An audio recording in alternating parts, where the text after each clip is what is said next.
नमस्कार दोस्तों, welcome back to my channel. मैं हूं रोहित और आज हम बात करेंगे स्पेस एक्सप्लोरेशन की दुनिया की, स्पेशली नासा के मिशन वाइजर के बारे में। अगर वीडियो पे नए हैं तो चैनल को सब्सक्राइब करें और बेल आइकन को ज़रूर हिट करें। हमारा सफ़र शुरू होता है वाइजर 1 के लॉन्च के साथ, जिसे 5 सितंबर 1977 को नासा के द्वारा लॉन्च किया गया था। यह जानने के लिए हमारा सोलर सिस्टम और स्पेस कितना बड़ा है, ब्रह्मांड में क्या क्या चीज़ें हैं जिससे हम अनजान हैं, ऐसे ही रहस्यमय चीज़ों को जानने के लिए वाइजर को लॉन्च किया गया था।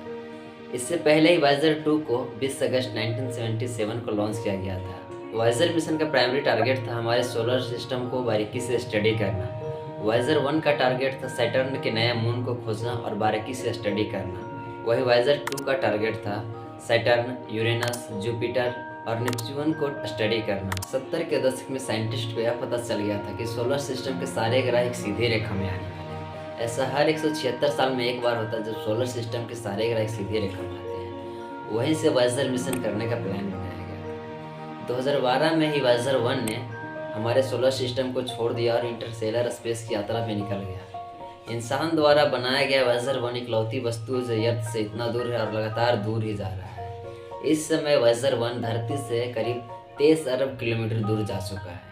कुछ लोग सोच रहे होंगे कि वाइजर 1 को पावर कहाँ से मिलती है। जो लोग सोच रहे होंगे कि सन से मिलती है तो गलत है, क्योंकि जुपिटर के पास सन की लाइट नहीं पहुंच पाती है और वाइजर 1 जुपिटर से भी आगे यानी इंटरस्टेलर स्पेस में जा पहुंचा है। वाइजर 1 को पावर RTE यानी radio isotope thermo electric generator से मिलता है, जिसका फ्यूल है प्लूटोनियम 238। प्लूटोनियम 238 अल्फा डिके करता है। हाफ लाइफ 87.7 ईयर्स का होता है। ये radio isotope thermo electric generator उस हीट को ऑब्जर्व करते हैं जो प्लूटोनियम 238 के अल्फा डिके होने से मिलता है। जो ये हीट ऑब्जर्व करते हैं उस हीट को थर्मोकपल्स के द्वारा इलेक्ट्रिसिटी में बदल दिया जाता है। इस प्रकार वाइजर 1 को पावर मिलता है।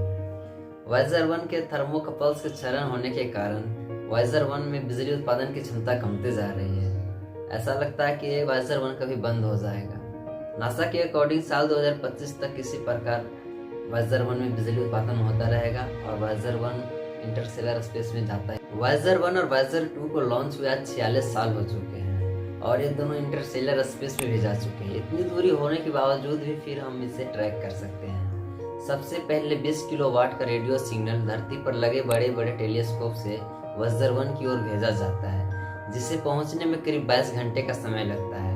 वाइजर 1 का सेंसिटिव एंटीना इस रेडियो सिग्नल को कैच कर लेता है और वाइजर 1 अपने रेडियो सिग्नल को धरती पर 20 वाट की क्षमता से भेजता है, जो धरती पर आते आते बेहद कमजोर हो जाता है।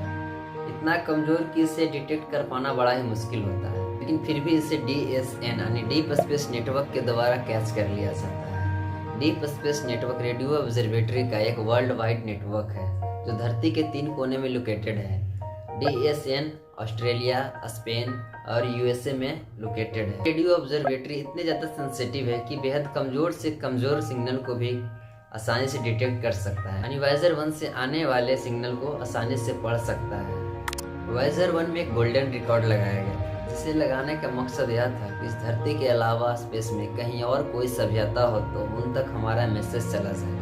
अगर सच में इस धरती के अलावा ब्रह्मांड में किसी प्लेनेट पर कोई और सभ्यता हो तो रिकॉर्ड के जरिए उस तक हमारा मैसेज चला जाएगा। दोस्तों, अब यह सवाल है कि इंटरस्टेलर मीडियम में जाने के लिए किसी स्पेसक्राफ्ट को क्यों नहीं भेजा जाता है।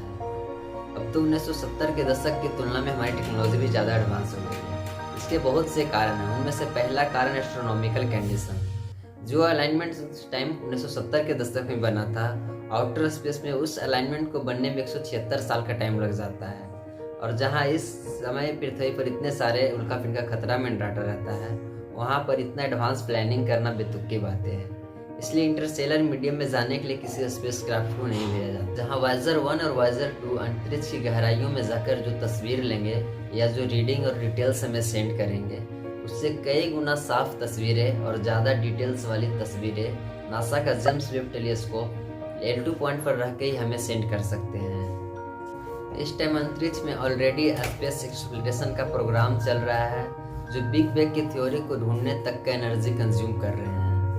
अगर वीडियो अच्छा लगे तो लाइक और चैनल को सब्सक्राइब और अपने दोस्तों और फैमिली मेम्बर वालों के साथ जरूर शेयर करें।